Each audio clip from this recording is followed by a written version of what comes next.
नमस्कार, मैं हूं कुमार गजेंद्र। जनपद ऑन द स्पॉट में आपका स्वागत है। हमारे एक दूसरे social media platform podcast with Kumar Gajendra में भी आपका स्वागत है, जहां आप हमें सुन सकते हैं। अब बात करते हैं दिल्ली की।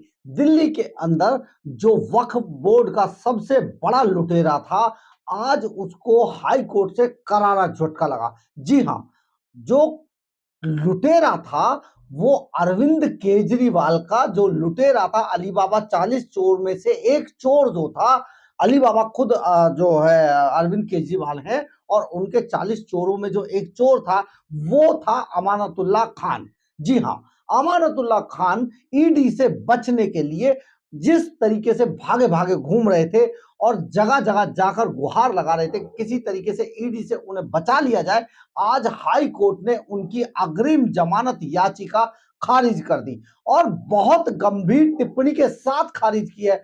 टिप्पणी इतनी गंभीर की गई है जिसकी आज खुद अरविंद केजरीवाल तक भी जाती है। जिस तरीके से Arvind Kejriwal and company ED के सम्मन को नजरअंदाज कर रही थी, और वो नजरअंदाज करना इस कदर था कि ईडी की अपनी साख घटती जा रही थी, या यूं कहें कि तहस नहस होती होती चली जा रही थी, तो उससे भी इसमें बचाव मिलता है। क्योंकि आज हाई कोर्ट ने बहुत क्लियर तौर पर यह कह दिया है कि अमानतुल्लाह खान जैसे लोग जो अपने आप को पब्लिक एक तरीके से पब्लिक सर्वेंट बताते हैं, वो कहते हैं कि ये जो है जनता के सेवक हैं। तो ये कैसे जनता के सेवक हैं जो जनता को लूटते रहते हैं? लगातार इन्होंने अपने अपने फायदे के लिए जिस तरीके से मशीनरी का इस्तेमाल किया और करोड़ों रुपए बनाए, वो अपराध की जो दौलत इन्होंने इकट्ठी की, वो सब बेमानी है और उसकी जांच होनी ही चाहिए। और जो खास तौर पे जो पब्लिक फिगर जो होते हैं, उनको इस जांच का सामना करना चाहिए। ये हाई कोर्ट ने आज अपनी टिप्पणी में बिल्कुल स्पष्ट कर दिया है। इसके अलावा जो हाई कोर्ट ने कहा, वो ये भी कहा है कि जिस तरीके से ईडी के सम्मनों को नजरअंदाज किया जा रहा था, यह भी अपराध में सबसे गंभीर मामला है। और जिस जांच एजेंसियों के किसी भी सम्मन को नजरअंदाज करना अपने आप में एक बड़ा अपराध है, और इस अपराध का सामना करने के लिए अब इसकी सजा ऐसे लोगों को मिलनी चाहिए। यानी कि बिल्कुल same to same Arvind Kejriwal भी जिस तरीके से लगातार ईडी के सम्मनों को नजरअंदाज कर रहे हैं, उसका उसकी तरफ भी इशारा था। विधायक अमानतुल्लाह खान की अग्रिम जमानत अर्जी को खारिज करते हुए बहुत गंभीर टिप्पणी कर दी, और वक्फ बोर्ड में भर्ती से जुड़े मनी लॉन्ड्रिंग केस के मामले में इनके ऊपर गंभीर आरोप हैं। ये आरोप बहुत ज्यादा गंभीर है और इसकी जांच ईडी कर रही थी लगातार, क्योंकि इसमें आय से जो जो आपराधिक आय है वो जुड़ी हुई है कहीं ना कहीं। दिल्ली वक्फ बोर्ड में भर्ती से जुड़े मनी लॉन्ड्रिंग मामले में दिल्ली हाई कोर्ट ने आप विधायक अमानतुल्लाह खान की अग्रिम जमानत अर्जी आज खारिज कर दी। हाई कोर्ट ने कहा कि ईडी की ओर से बार बार सम्मन जारी होने के बावजूद अमानतुल्लाह खान जांच में शामिल नहीं हो रहे थे, और उनका ये रवैया जांच में बाधा डालने जैसा था।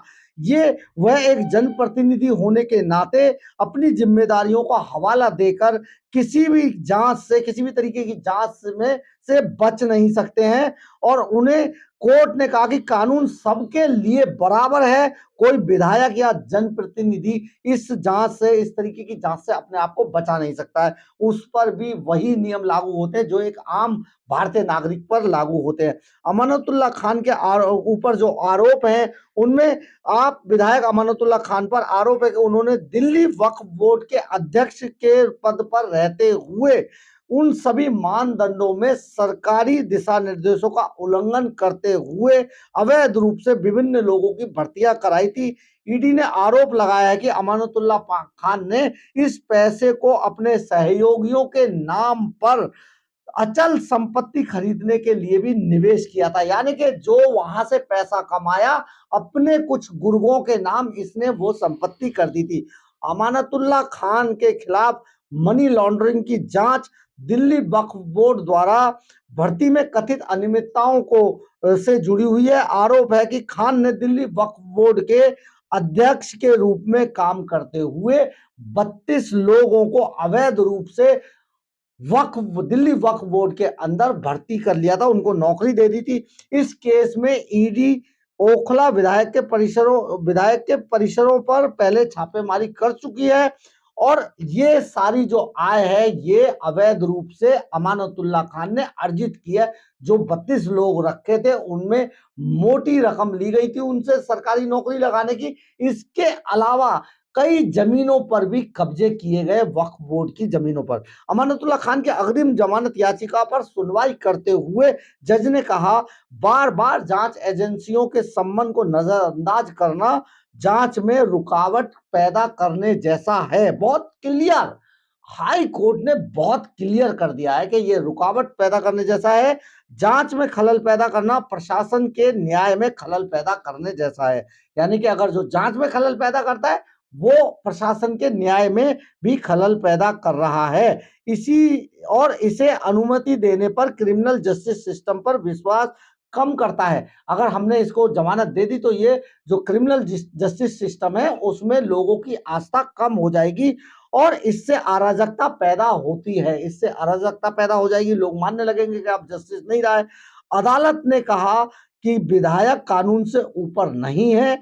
अदालत ने आगे कहा कि लोगों को सच जानने का अधिकार है। यानी कि आप बिल्कुल इसको स्पष्ट रूप से समझ सकते हैं कि जिस तरीके के आरोप अमानतुल्लाह खान पर लगे और उनकी जांच जो ईडी है वो कर रही थी या कर रही है, तो सच आखिर क्या है? क्या अमानतुल्लाह खान ने इस तरीके का क्राइम किया है, अपराध किया है, या अमानतुल्लाह खान पर आरोप झूठे लगाए गए?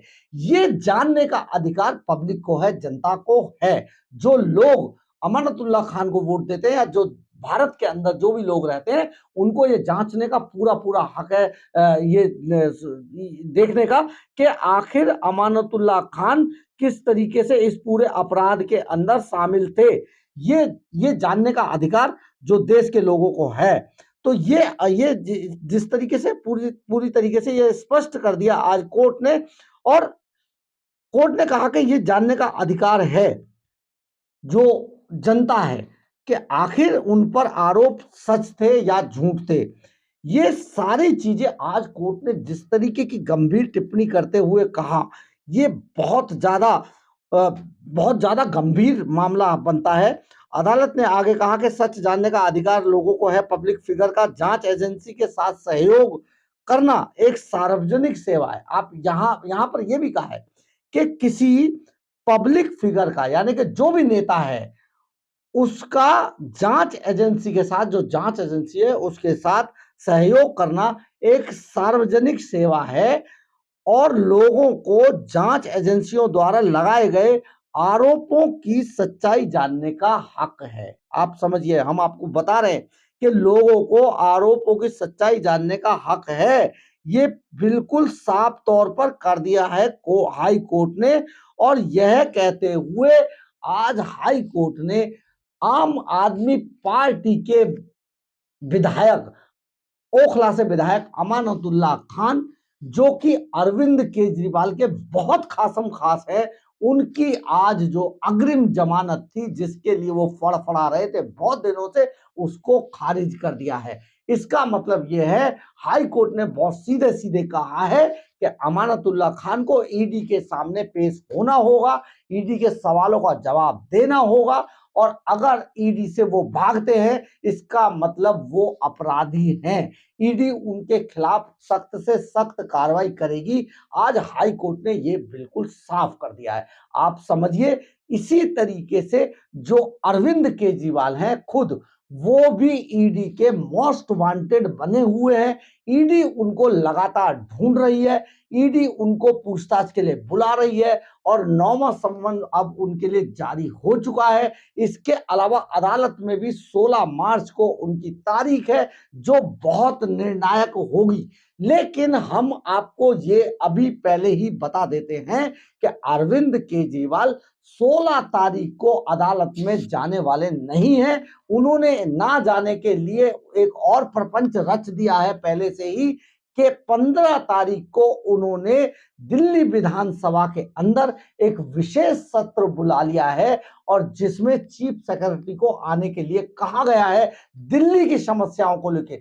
असल में दिल्ली की सबसे बड़ी समस्या है भ्रष्टाचार, और जो भ्रष्टाचार अरविंद केजरीवाल एंड कंपनी ने किया है वो सबसे बड़ी समस्या है। दिल्ली के लोगों को यह समझना होगा कि जिस भ्रष्टाचार को मिटाने के नाम पर अरविंद केजरीवाल एंड कंपनी दिल्ली के अंदर आए थे, आज उसी भ्रष्टाचार में आखंड डूब चुके हैं। एक एक आदमी भ्रष्ट है अरविंद केजरीवाल का। जिस तरीके से तिहाड़ जेल के अंदर इनके दो दो तीन तीन डिप्टी सीएम समेत मंत्री, राज्यसभा सदस्य, ये सब बैठे हुए हैं। इसके अलावा खुद अरविंद केजरीवाल जाने वाले हैं। इसके अलावा और भी कई लोग हैं जो तिहाड़ जेल का रास्ता जिनके लिए लगातार खुला हुआ है।